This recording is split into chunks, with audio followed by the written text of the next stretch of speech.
Welcome to the Talk podcast with ideas strategist Linda Reed-Enever. Talk is where we chat about ideas and inspiration you can use to market your business. Get ready for practical tips you can implement today with your host, Linda Reed-Enever.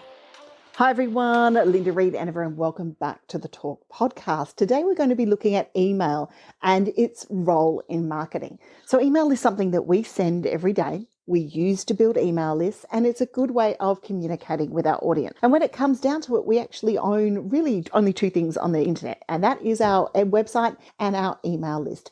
All the social profiles, all the information, all the content building that we do out there is designed to lead people to our emails, to our courses, to something. And by leading people through to an email list and building good nurture sequences, we are able to communicate with our people on a more one-on-one level, because through email campaigns, we're able to optimize what they want to know from us. We're able to talk to them in the right area, and we're able to customize the information that we're going to be able to deliver to them rather than delivering to our wider audiences, which is what we do within social media.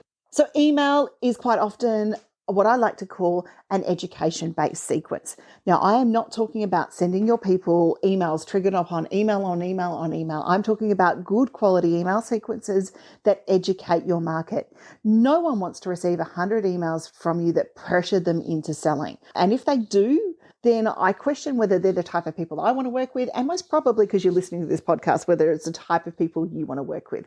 So when I talk about email and we talk about building a strong email campaign for your business, we're talking about educating your market through that sequence and working with them. So what is email marketing?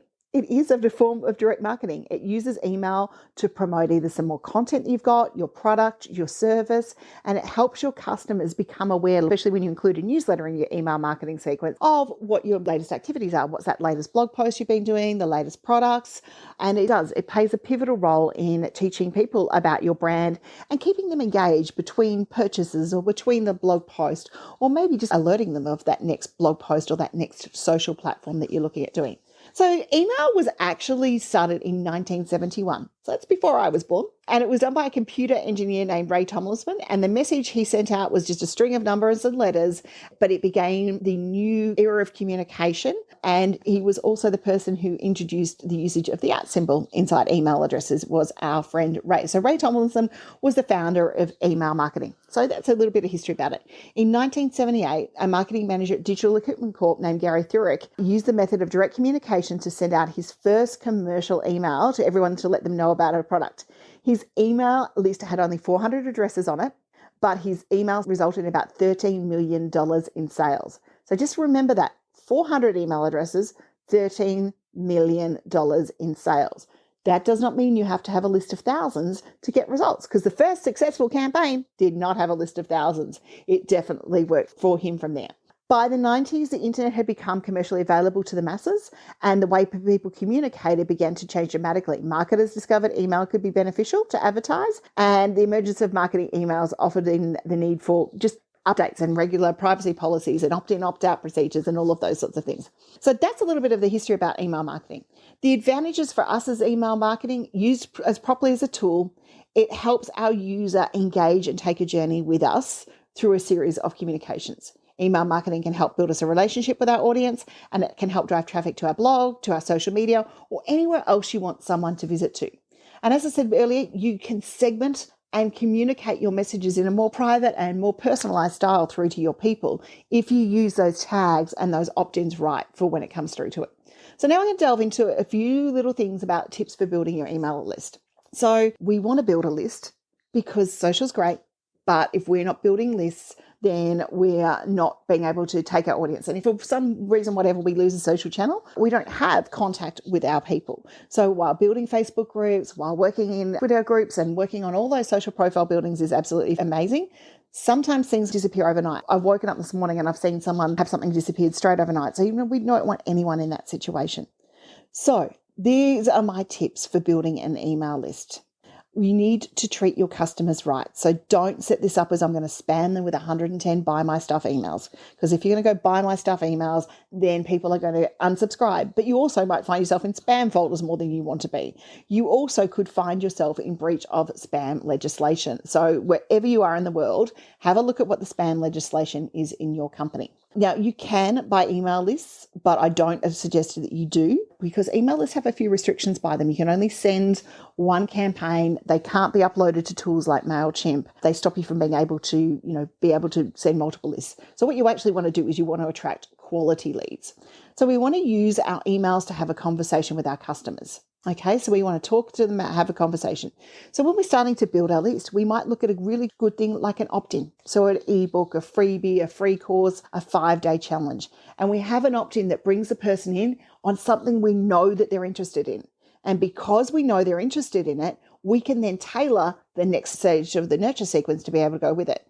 Now, when we talk about maybe running a 5-day challenge, that actually gives you the nurture sequence that you're going to lead people through, and you're going to take them through the challenge. You might take it through via email. You might also have a Facebook group, or you might have them watch some videos along that way, but you're able to give them that nurture sequence. If it's an ebook, then the nurture sequence forms, extra tips, extra reading, extra how-tos on the ebook that's going to support them. And another really easy spot to put an opt-in in your email is the bottom of your blog posts, because if people like what you're reading, then you can send them a monthly or a weekly update with what you've written and send them new stuff from there.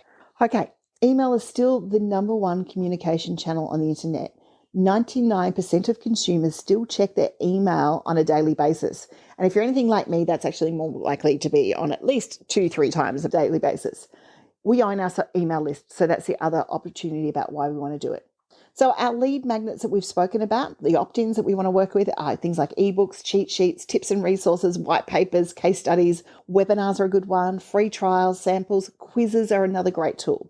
Okay, when we're creating our e-lead magnet, we want to make sure that we follow 5 key criteria though. We want to make sure it's easily consumed, it's actionable, and we give our people a win. It creates a noticeable improvement for the person. So whether they've read your ebook or they've implemented your challenge or they've got their tip, they've actually seen a noticeable improvement in their business. It's relevant to the people we're talking to, and it's immediately available. So can they download it straight away, or can they, watch the first video in your challenge straight away? These things will lead to your good nurture sequence from there. And then when you nurture your people, you want to touch base with them on a regular basis. So in that situation, we want to explain to them in that first email what's going to happen. This is a 5-day challenge. Here's the first video for you to watch, or here's your ebook. This is the first thing for you to watch, or here's the webinar. Here's the details you want to sign up for. And we'll get you a little bit of preview stuff as well. Here's some little pre-reading that you could do if it's a pre-reading webinar type situation. Then we explain to them about what's going to happen in the next series and the next series from there. So, over the next couple of days, I'm going to send you some more emails. They're going to support the challenge. They're going to support the ebook. They're going to support the webinar. And then your replays, and you just provide a little bit more value in each one of those emails. Now, I'm a 5 to 8 email maximum component. I really like to see about 5 in a nurture sequence, because it allows people to get to know you. And if they're ready to buy, they're going to buy by the end of that nurture sequence. If they're not, then you're going to move them through to your email list. And that's where that last email comes into play. After you've sent them some really good educational stuff, told them about whatever offer or the next component about what we want to take in there, then we give them an email that says, okay, thank you. Thank you for joining this challenge. Thank you for doing this. The next step is you're going to join my newsletter list, and you're going to get updated with everyone else. If you wish to unsubscribe, feel free to unsubscribe. Let them the opt out if they don't want to be on the newsletter, but do allow them to be able to come in and be nurtured through that process. So a good nurture sequence explains what's happening. It delivers on what happens. It happens over about 3 to 5 emails, and it educates your person to either take the next step if they're ready for that next step in your process, or it allows them to become part of your community on your newsletter list.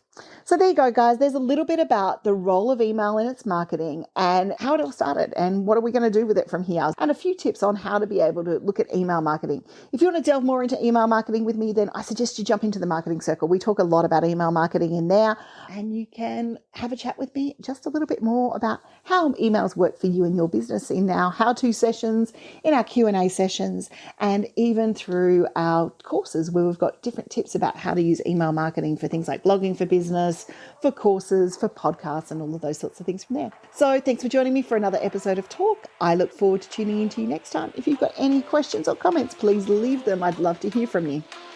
Thank you for listening to another episode of Talk with Linda Reed-Enever.